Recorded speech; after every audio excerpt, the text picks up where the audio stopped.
안녕하세요. 여의도에서 미국 시장 읽어주는 남자 남궁재훈 주임과 함께하는 여미남 오늘 10월 20일 목요일 순서입니다.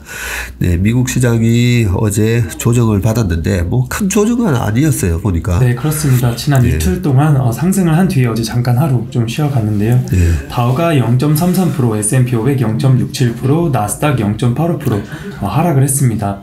그리고 중소형 러셀 2000은 한 1.7% 정도 크게 하락을 했습니다. 예, 5일 기준으로 보니까 어제 빠졌지만 다우가 여전히 4%, 그리고 S&P 500도 3.3%, 나스닥도 5일 기준으로는 2.53% 요 정도 올랐고요.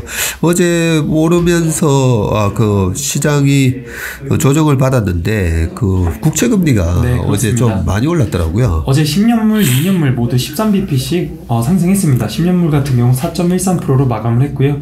2년물 같은 경우 4.56%로 마감을 했습니다. 그리고 달러 인덱스도 소폭 상승을 하면서 112.9로 마감을 했습니다.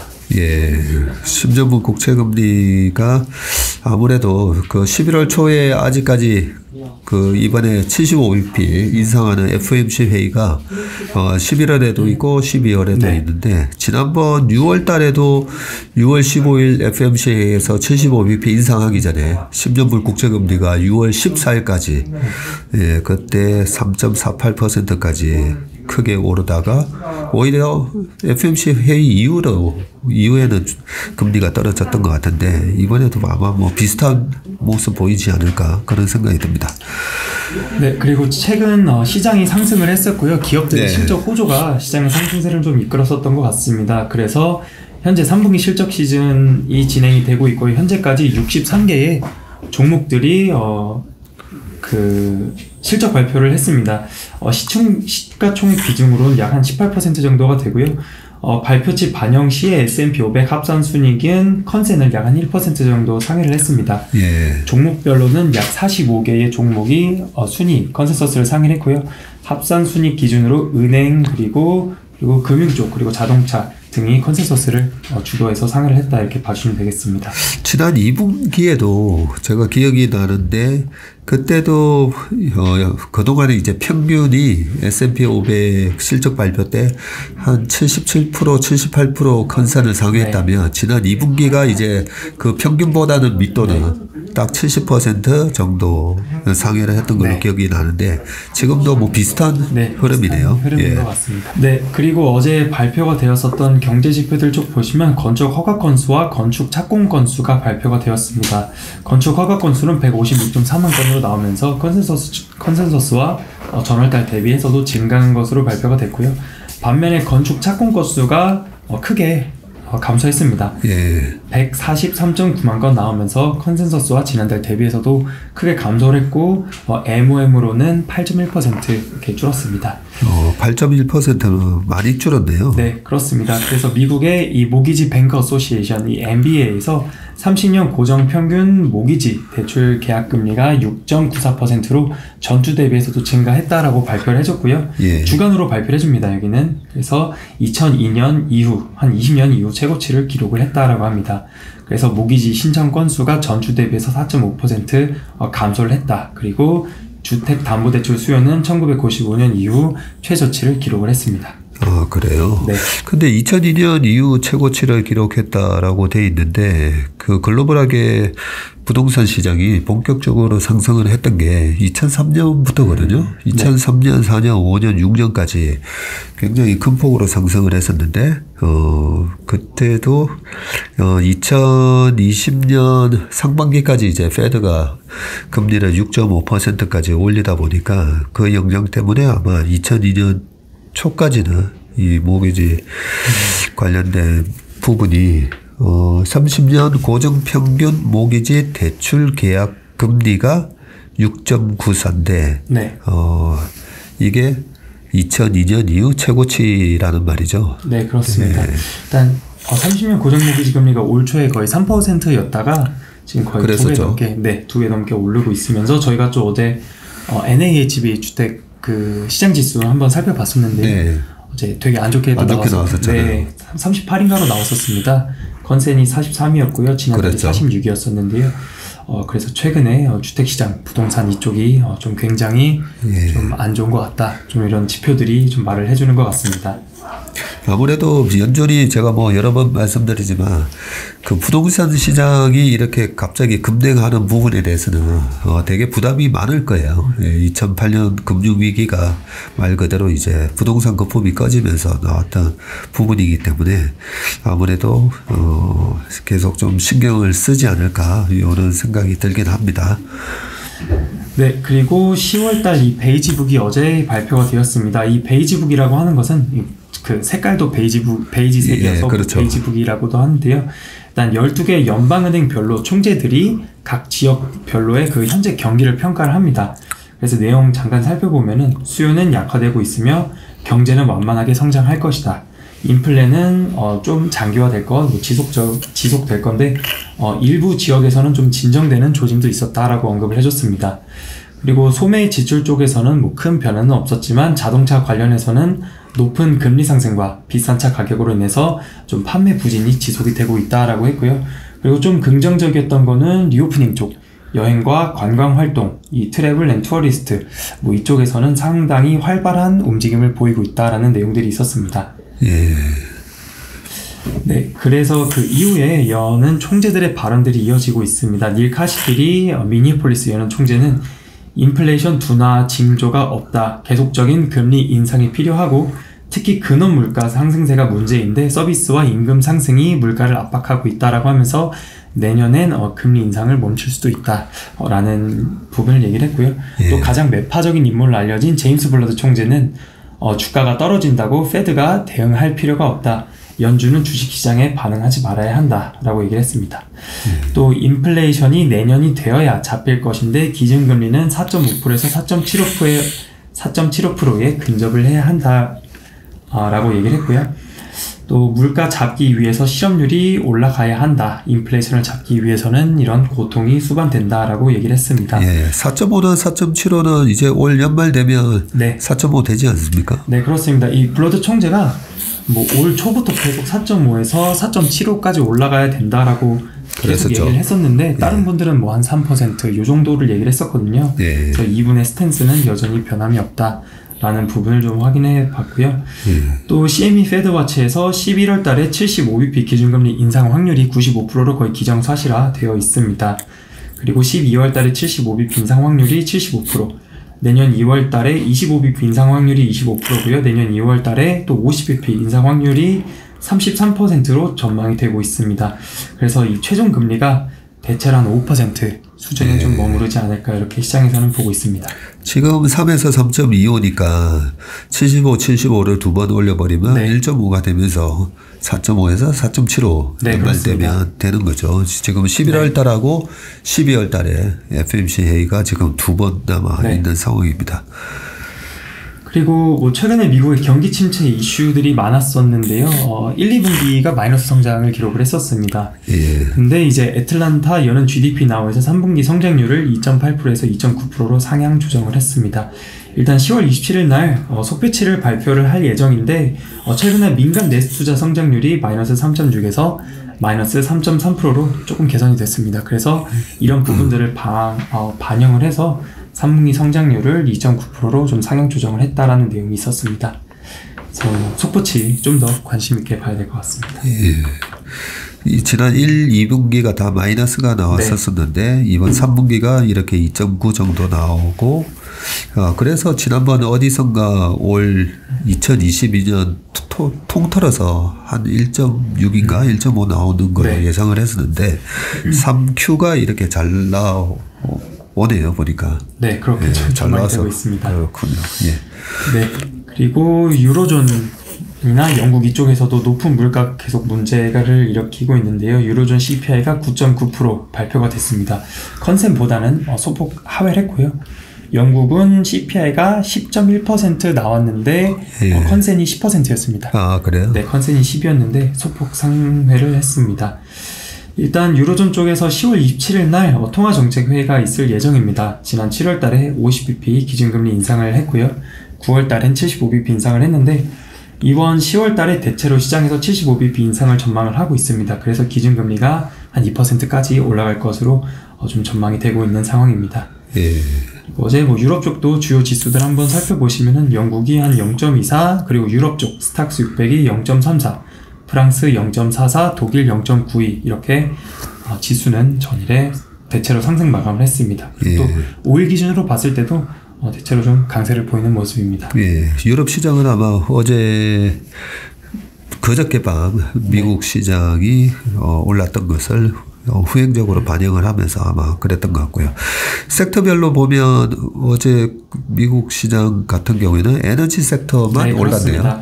에너지만 2.94 오르고 나머지 10개 업종 다 하락을 했는데요. 어제 유가가 또한 3.3% 올랐습니다. 배럴당 85.6달러 기록을 했는데, 일단 EI에서 발표를 해주는 주간 원유 재고가 172.5만 배럴 감소한 것으로 발표가 되었습니다. 컨센서스가 138만 배럴 증가할 것으로 보고 있었는데 그것이 좀 재고가 많이 감소를 했다라고 하면서 유가가 많이 올랐고요. 그리고 또 최근에 바이든은 전력 비축유 1,500만 배럴 추가로 방출한다는 이슈도 있었습니다. 예. 뭐 전략 비축유 같은 경우에 뭐 쌀 때 많이 사놨었으니까 네. 이럴 때 뭐 비쌀 때 방출했다가 또 기름값 잡히면 또 싸게 사면 되니까 뭐 잘하는 조치인 것 같고요. 가스 가격은 오히려 유가는 올랐는데 네. 천연가스 가격은 또 5% 가까이 빠졌네요. 네, 천연가스가 4.9% 빠졌고요. 유럽 쪽이 TTF 가스는 네. 한 0.6% 조금 하락을 했습니다. 예. 여기서는 뭐 유럽의 그 유럽 국가들이 천연가스 겨울 대비해서 좀 비축을 한다라고 하는데 예. 거의 대체로 거의 다 찼다. 목표 그 비축량을 거의 다 채웠다. 뭐 이런 이슈들이 지속적으로 좀 나오고 있는 상황입니다. 예. 연초 이후로 보니까 이제 유가가 21.5% 네. 정도밖에 안 올랐고요. 천연가스 가격이 여전히 이제 연초 이후 44% 네. 예, 이렇게 나오는 상황인데 구리 가격은 연초 이후 23.6%나 지금 빠져 있는 상황입니다. 그리고 네, 이제 종목별로 좀 살펴보시면 빅테크 쪽에서는 애플이 한 강보합으로 마감을 했고요. 뭐 구글이나 아마존 한 1%씩 빠졌습니다. 그리고 테슬라는 실적 발표를 했는데 자세한 내용은 저희 최로 상무님 최풀미에서 확인해 보시면 좋을 것 같습니다. 예. 정리가 너무 잘 돼 있어서 참고하시면 좋을 것 같고요. 예. 또 어제 또 저희 최로 상무님께서 넷플릭스 실적 발표 말씀해 주셨는데 어제 종가로는 어제 주가는 13.1% 정도 상승을 마감했습니다. 예, 어제 시간에서 14% 정도 네. 올라가 있다고 들었었는데 정규장에서도 한 13% 올라서 끝났고 연초 이후로 이 넷플릭스가 거의 70% 빠져 있다가 네. 어제 오르면서 연초 이후로 55% 마이너스 정도 보이고 있네요. 그동안에 금융주가 계속 강했었는데 어제는 좀 쉬어가는 모습이었어요. 네, 지난 금요일이랑 월요일 이렇게 이 거래일 동안 해서 금융주들이 실적 발표가 쭈루룩 나왔었습니다. 예. 되게 좋았었다가 JP모건 어제 한 2%, 뱅크 오브 아메리카 2.7%, 웰스파고 2.3% 정도 이렇게 좀 쉬어가는 모습이었습니다. 예. 반면 우리 코스피에 영향을 많이 주는 반도체 지수는 어제 뭐 IT 섹터도 마이너스를 기록을 했지만 어제 IT 전체적으로도 보면 마이너스 0.26%로 약보합이었는데 반도체는 오히려 반도체 지수는 플러스로 끝났어요. 네, 이 필라델피아 반도체 지수가 미국의 그 반도체 종목들을 많이 담고 있습니다. 예. 어제 0.76% 상승 마감을 했고요.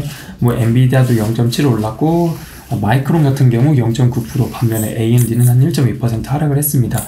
어제 그 ASML이 상당히 좋은 실적을 발표를 했고요. 예. 그 부분은 아래에서 좀 더 말씀을 드리겠습니다. 예. ASML 어제 6.3% 상승 마감했습니다. 예.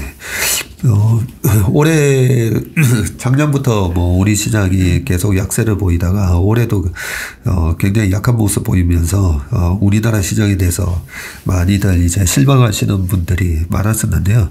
마이크론 테크놀로지가 고점 대비 한 49% 정도 빠졌었거든요. 48.5%. 필라델피아 반도체 지수도 한 49% 빠졌었는데 지금 마이크론이 올해 연초 이후로 이제 43% 마이너스고요. 필반 지수가 마이너스 43%.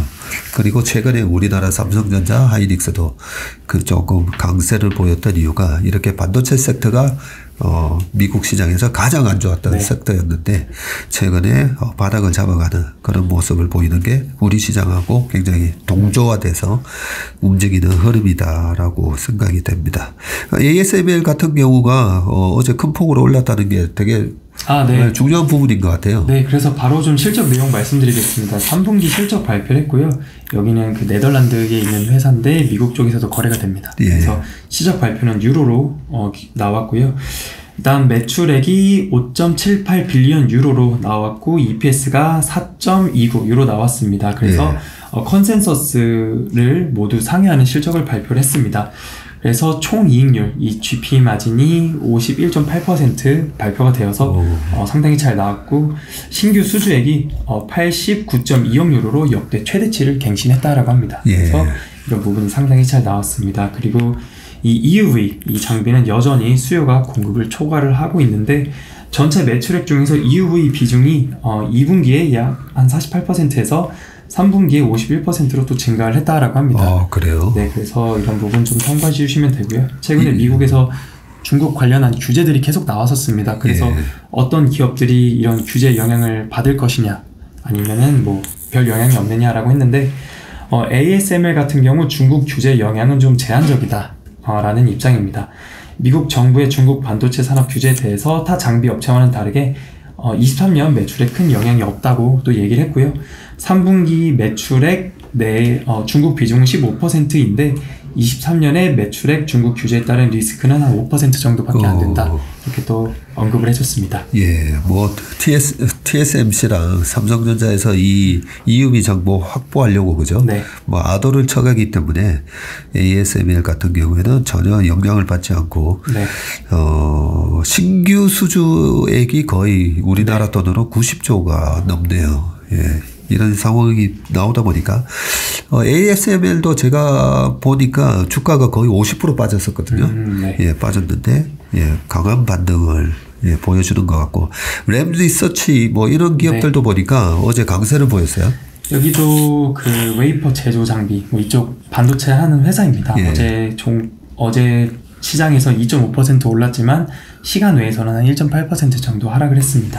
시간 장 마감 이후에 실적 발표를 했고요.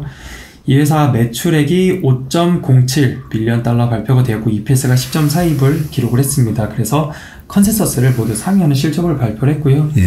CEO는 공급망 여건이 완화된 것이 실적 호조를 이끌었다라고 얘기를 했습니다. 그래서 최근에 미국 기업들이랑 공급망이 상당히 이슈가 되고 있는데 이쪽에서는 공급망이 오히려 좀 나아졌다라는 얘기를 해줬고요.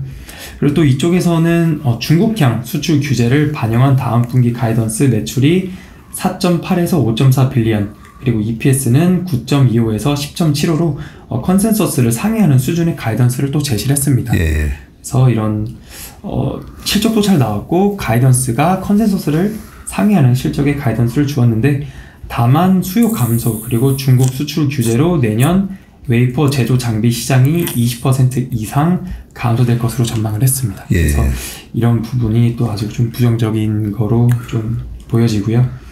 그리고 또한 22년도 웨이퍼 제조 장비 지출이 한 90빌리언 미만으로 23년에는 해당 지출이 좀 약해질 것으로 예상이 되고 있습니다. 최근에 우리가 반도체에 대해서 공부를 해보면 반도체가 호황일 때 캐펙스 투자가 늘어나게 되고 그러면 앞으로 이제 반도체 가격이 떨어질 거니까 그걸 미리 반영해서 주가가 빠지고 그리고 실적 쇼크가 이제 나기 시작할 때부터 반도체 캐펙스를 축소하는 그런 얘기가 나오면서 주가가 다시 올라간다. 그게 이제 하이투자의 송명섭 연구원께서 얘기해 주신 부분인데 최근에 마이크론이나 이런 실적 발표하면서 그런 캐펙스 투자 축소 가능성 이런 부분을 언급을 했기 때문에 이 장비 회사가 내년에 20% 이상 감소할 것이다. 이런 부분은 일맥상통한 얘기인 것 같아요. 어제 뭐 시간에서 좀 오른 종목이 IBM 같은 경우가 지금 시간에서 플러스 3% 나오고 있거든요. 그렇습니다. 이 회사도 그 장 마감을 실적 발표를 했고요. 뭐 IBM 뭐 컴퓨터 만드는 그쪽 회사입니다. 예전엔 시가총액이 되게 높았었죠, 전문님. 예전에는 IBM이 1988년도에 전 세계 시가총액 2등이었어요. 1등은 그 엔티티라는 일본 회사였었고요. IBM 시가총액이 그때 당시에 한 지금 80조 정도 하는데 우리나라 전체 코스피의 시가총액이 그때 그 정도였어요. 와. 그때 당시에 이제 IBM 한 종목이 우리나라 전체 시가총액에 해당된다라고 했었는데 그 정도로 이제 좋은 회사였습니다. 네, 실적 발표를 했는데 최근에 PC 시장이 둔화된다, 뭐 컴퓨터 수요 둔화 뭐 이런 얘기가 있었습니다. 근데 이 회사 이번에 실적 발표에서 매출액과 EPS 모두 컨센서스를 상회하는 수준의 실적을 발표를 했고요. 3분기 매출로 전년 대비 6.5% 증가를 했습니다. 그래서 소프트웨어 이쪽 매출은 전년 대비 7.5% 증가를 했고요. 8.51빌리언 달러로 컨센서스를 상회를 했습니다. 그리고 컨설팅과 관련한 이 자문 수수료 이쪽에서도 YY로 5.5% 증가를 하면서 4.7빌리언 달러를 기록을 했습니다. 그리고 또 클라우드 매출 또한 전년 대비 11% 증가를 하면서 5.2빌리언 달러의 실적을 발표를 했습니다. 그리고 뭐 시연은 올해 매출 성장은 한 자릿수 중반 이상, 그리고 잉여 현금 흐름은 약 한 10빌리언 정도를 기록할 것으로 전망을 한다. 뭐 이런 코멘트들이 있었습니다. 그래서 현재 시간외에선 3% 정도 상승을 하고 있는 상황입니다. IBM 얘기하니까 또 피터 린치 책에 보면 그런 얘기가 나와요. IBM이 우리나라 그냥 삼성전자 같은 회사였다라고 보시면 되는데 피터 린치가 이제 1977년에서 1990년까지 마젤란 펀드를 운용하거든요. 그 운용하면서 이제 마젤란 펀드는 600배 가까이 키웠었는데 그 피터 린치 책에 보면 이제 본인이 포트폴리오를 어떻게 짜는지 나오면서 고성장주 그리고 턴어라운드 주식의 포트폴리오의 60% 이상을 담는다라고 하면서 IBM 같은 이제 블루칩 기업 같은 경우에 모든 펀드에서 다 담고 있지만 자기는 그런 식으로 하지는 않는다라고 언급을 했을 정도로 IBM이 그때 당시에는 뭐 지금의 애플 같은 주식이라고 보시면 될 것 같습니다. 네, 그리고 실적 바로 뭐 애플 얘기로 넘어가 볼까요? 애플은 일단 10월 27일 날 실적 발표를 앞두고 있습니다. 또 최근에 10세대 M2 칩을 탑재한 새로운 아이패드를 출시를 했습니다. 이전 모델의 아이패드 가격이 $329였는데 가격 인상을 했습니다. 최근에 뭐 발표했었던 아이폰 14는 가격을 동결 했었는데요. 아이패드는 329에서 $449로 가격을 인상했습니다. 10월 26일부터 판매가 될 예정인데, 그리고 또 아이패드 프로 버전의 가격은 11인치 기준 $800, 12.9인치 기준으로 $1,100 정도 된다라고 합니다. 그래서 연말 쇼핑 시즌을 앞두고 아이패드 매출이 증가를 할 것으로 시장에서는 전망을 하고 있는데, 모건 스탠리에서 애플의 강력한 실적을 예상한다라고 하면서 이 회사는 회계년도 23년도 4분기의 실적을 다음 주에 발표합니다. 미국 회사들은 이 달력연도와 회계년도를 다르게 쓰는 회사들이 많기 때문에 이분 참고하시면 될 것 같고요. 그래서 이번에 실적 매출을 90.1빌리언을 전망을 했습니다. 시장 컨센서스를 약 한 2% 정도 상회할 것으로 보고 있고요. 뭐 이런 강달러 환율 등의 영향에도 뭐 긍정적이게 잘 나올 것이다, 이런 코멘트가 좀 있었습니다. 애플이 어제도 강보합으로 마감을 했고 연초 이후로는 19% 정도 하락을 하고 있네요. 그리고 또 어제 중국 관련된 주식들이 일제히 하락을 했습니다. 어제 홍콩 시장도 테크 관련 주식들이 많이 빠졌었더라고요. 네, 그렇습니다. 일단 좀 보시면은 그 HXC라는 나스닥 골든 드래곤 차이나 ETF가 있습니다. 이 ETF 한 종목이 어제 7% 넘게 하락을 했고요. XPV, 샤오펑 마이너스 10.8, 그리고 중국의 비리비리 마이너스 10.2, 바이두 마이너스 8.8, 알리바바 마이너스 6.6, 그리고 전기차 니오도 한 마이너스 10.7% 하락을 했습니다. 그래요? 최근에 나온 이슈로는 중국에서 계속 봉쇄를 한다든지, 그리고 최근에 신규 확진자 수가 4개월 만에 최고치를 기록을 했다라고 합니다. 그래서 이 네이버의 중국 세계 신규 확진자 수 추이가 나오는데요. 중국 신규 확진자 수가 921명, 그리고 누적으로 100만 명이 또 이렇게 된다라고 합니다. 그리고 또 최근에 중국에서 주요 경제 지표 발표 연기 등의 이런 불확실성 부분 등이 좀 있었던 것으로 추정됩니다. 요 부분이 네이버에서 지금 신규 확진자 수 확진자 수가 921명. 그러니까 14억 인구 중에 거의 지금 15억 인구인데 921명이고 예, 누적으로 100만 명 하면 정말 14억 인구 중에 얼마 안 되는 거죠. 예. 네. 그런데 최근에 약간 제가 중국 관련된 기사들 유튜브나 이래 찾아보면 중국의 베이징에 이제 그 지하철이었던가요? 거기 화장실에도 보면 이 시진핑 독재에 네. 대한 부분에 대한 그런 이제 낙서라든지 시위가 좀 있는 조짐이 있으니까 최근에 갑자기 또 봉쇄를 강화하는 그런 모습이 나왔고, 이게 뭐 이번 주면 이제 공산당 전당대회에서 시진핑의 5년 연임에 대해서 이제 해버리기 때문에 이 봉쇄 조치는 다시 11월 달 되면 완화되지 않을까 그런 생각을 해봅니다. 어제 P&G도 실적을 발표한 건가요, 이게? 네, 그렇습니다. 어제 장전에 P&G가 실적 발표를 했고요. 어제 주가는 한 0.93% 상승 마감했습니다. 뭐 예. 대표적인 좀 방어주로 알려져 있죠. 예. 대표적으로 뭐 필수 소비재라든지 헬스케어 쪽은 좀 경기 방어주에 높은 배당을 주는 것으로 알려져 있습니다. 일단 실적 발표 내용 좀 보시면은 P&G 매출액이 20.61 빌리언 달러로 전년 대비 1.3% 증가를 했고요. 예. EPS는 1.57 달러 나오면서 전년 대비 2.5% 감소를 했습니다. 다만 컨센서스를 모두 상회하는 실적을 발표를 했습니다. 이 회사의 그 비즈니스 모델 쪽이 뭐 뷰티나 그루밍, 헬스케어, 그리고 패브릭, 홈케어 이런 부분은 그 다운 이런 부분이 들어가고요. 예. 그리고 베이비, 패밀리 뭐 이런 부분들이 있는데 뭐 전체적인 매출이 전체적으로 한 전년 대비 1.3% 증가했다라고 봐주시면 되겠습니다. 그래서 이번 분기에 총 이익률이 47.4% 그리고 영업이익률이 24% 발표가 되었습니다. 그래서 이 올가닉 볼륨이 전년 대비 3% 감소했지만 이 예. 올가닉 세일이 전년 대비 7% 크게 증가를 했습니다. 그래서 볼륨은 줄어들었지만 세일이 크게 증가를 해서 인플레로 인한 가격 인상 효과가 있었다. 좀 이렇게 봐주시면 될 것 같고요. 강달러로 인해서 올해 한 1.3빌리언 달러의 타격이 있었다라고 하고 회계년도 23년도 가이던스가 매출 성장이 한 3%에서 5% 전망을 했습니다. 예. 컨센서스가 한 4% 전망이었는데 대체로 뭐 비슷한 수준의 가이던스를 제시를 했고요. 또 올해는 한 6빌리언에서 8빌리언 정도의 자사주 매입을 한다라고 또 같이 발표를 해줬습니다. 그렇군요. 네. 이 P&G 제품 보면 우리가 생각하는 것보다 일상생활에서 꽤 많은 P&G 제품이 있고요. 그게 거의 이제 필수 소비재 성격이다 보니까 이 매출액이 경기 침체라든지 뭐 이런 여러 가지 얘기가 나오지만 영향을 받지 않을 거다.